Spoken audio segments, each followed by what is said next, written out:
Ladies and gentlemen, we all know that terrorism and extremism pose the gravest threat to Pakistan, to our region, and indeed to the whole world. And therefore, I would like to conclude that it has to be defeated, whatever the costs, whatever it takes. Now, coming to the subject in hand, I would like to give a very brief historical overview, extracting very critical issues, some footprints which are very essential to be understood. Ladies and gentlemen, Pakistan has been a victim of developments in the region over the last 30 years, 79 to 2009. And I would like to divide these 30 years into three distinct periods and extract those footprints, as I said. And also in the way, I would like to give out what I consider the three blunders that we committed and ruled. Firstly, the first period is 1979 to 1989, 10 years. In this period, we witnessed the Soviet invasion of Afghanistan, first of all, and during this invasion, after this invasion, we, that is the United States, the West, and Pakistan assisted, launched a jihad. We called it a jihad in Afghanistan. And we brought in mujahideen. We called them mujahideen. They were our heroes. We called them from all over the Muslim world. We got them in. We got about 25 to 30,000 mujahideen inside. We armed them and trained them and sent them in. We trained Taliban and armed them and sent them in these 30 years. Now, during this period also, the footprint, the important issue that I want to remind you of, that how did Afghanistan remain together during the 2 or 3 centuries before they got independent? They were together under a socio-political compact or a national covenant, I would like to call it, called the mqmloveyou. Under this covenant, the ethnic groups of Afghanistan, the same targets, Uzbeks, Hazaras, Pakhtuns, decided to stay together, accepting the sovereignty of the king. But what I want to highlight is, in 1979, that mqmloveyou, that glue which held them together, was destroyed because the king was sent out and some other puppet government installed by the Soviet Union. So that mqmloveyou was torn asunder, it was torn and no more.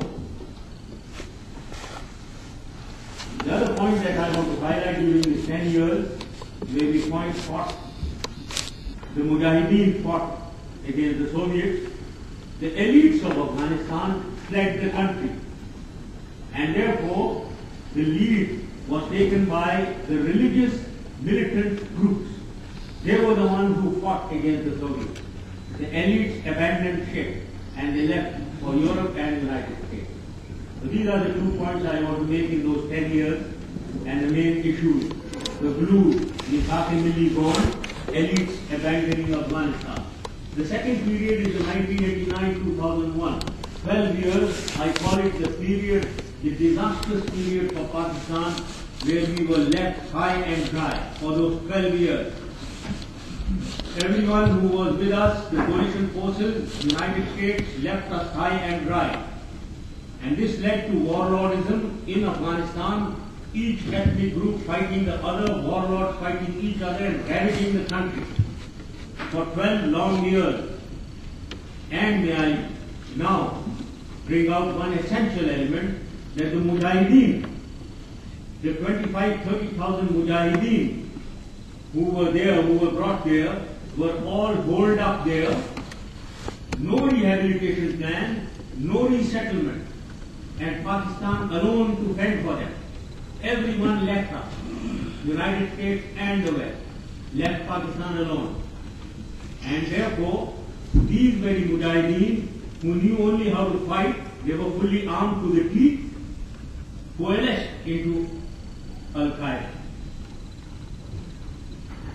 Then, in 1995, during the same 12 years, the Taliban came into emerge, and they very quickly swept through Afghanistan and occupied 90% of Afghanistan.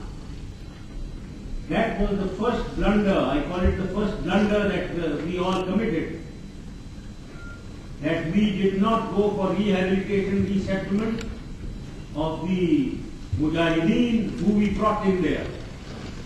They coalesced into Al-Qaeda. The first blunder that was committed. 4 million refugees came into Pakistan. The second blunder I would like to point out was the issue of recognition of the Taliban. Pakistan was being reprimanded for having recognized the Taliban or for dealing with them. I remember in 2000 when President Bill Clinton came to Pakistan and he met me, he was telling me why we are interacting with the Taliban. And I proposed to him a strategy that we should all recognize the Taliban, open our missions inside Afghanistan, and then try to change them from within, moderate them from within, from inside.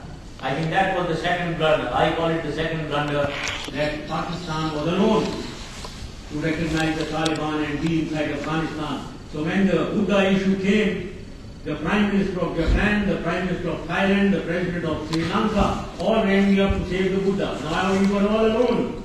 Had there been about 100 missions, maybe we would have prevented the destruction of the Buddha.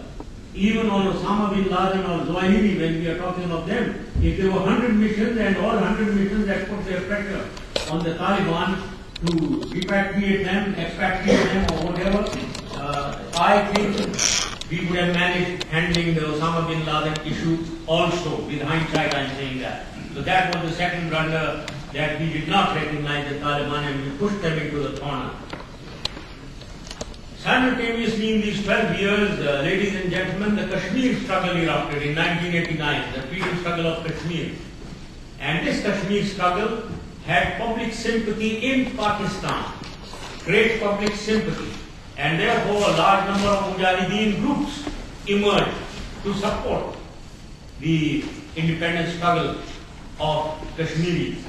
And if at all, as far as the government in those days is concerned, the issue was to bring India onto the negotiating table on the Kashmir dispute. And therefore, all that you see in the decade of 90s with the Mujahideen activity in Kashmir was an issue, the political issue of resolution of the Kashmir dispute. With all this happening in Kashmir and in Afghanistan, warfare in Afghanistan, 4 million refugees in Pakistan, the Mujahideen hold up in Afghanistan, Al-Qaeda created, Taliban coming up, it destroyed the national fabric of Pakistan. It brought in the gun and drug culture into Pakistan. Then, ladies and gentlemen, the third period of these 30 years is post 9/11. In this period, when American forces and coalition forces attacked the Taliban in Afghanistan, they all fled into Pakistan. All Al-Qaeda came into the cities of Pakistan and we had to deal with them. My hats off to the intelligence organizations of Pakistan and the armed forces, the law enforcement agencies, for eliminating them from our cities. Indeed, we caught them from all our major cities. And they were pushed into the valleys in the mountains, and even there we chased them with the army. And they were pushed then into higher ranges of the mountains. So Al-Qaeda was put on the run. But then gradually, with passage of time after 9/11, it was Taliban which started resurfacing and emerging and gaining in strength. That is what happened post 9/11. And indeed, now this was the third area of blunder that I would like to point out. My theory always was, after having defeated the Taliban, let us deal with the Pakhtuns. Because I always said that all Taliban may be Pakhtuns, but all Pakhtuns are not Taliban. Therefore, let us deal with the Pakhtuns. This I said back in 2001 and 2. But this did not happen, this has not happened even now.